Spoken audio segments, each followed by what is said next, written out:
Hi, I'm here with Whitt, who's Google's Telecom and Media Counsel in Washington, D.C. Rick, can you give us a quick update on how the $7.2 billion allocated for broadband in the American Recovery and Reinvestment Act are being deployed? Sure. Well, NTIA, which is the National Telecommunications and Information Administration, is an arm of the U.S. Department of Commerce. And they've been tasked by the Congress to essentially hand out $4.7 billion of those dollars to businesses to build out broadband, particularly in unserved and underserved areas of this country. NTIA is now in the process of finalizing the procedures and the policies that'll surround actually handing out the money. And the first tranche of the three proposed tranches of money will be going out in the next few months, and the other two tranches of money will be going out sometime in 2010. Tell us a little more about how this broadband deployment funding program could have an impact on small businesses and the economy as a whole. Well, we believe that access to high-speed internet really is a key function of what small businesses will be relying on increasingly in the 21st century. Broadband is rapidly becoming the virtual dial tone of this country. It's something that goes far beyond where we were with dial-up access to the internet.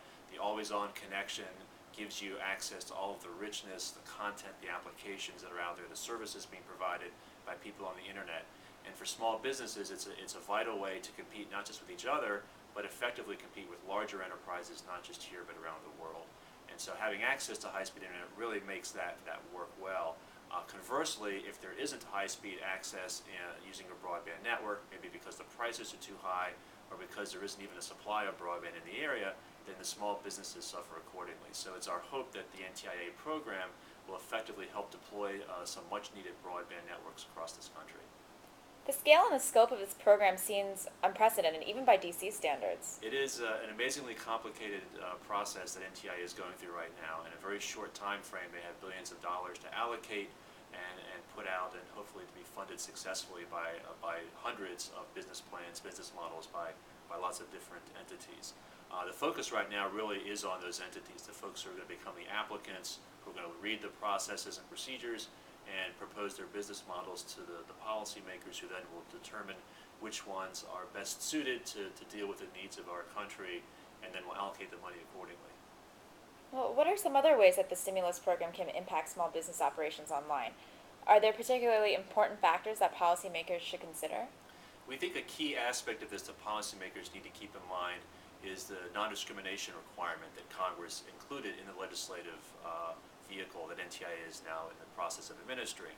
In other words, Congress said anybody who's an applicant has to do so, provide broadband in a non-discriminatory way.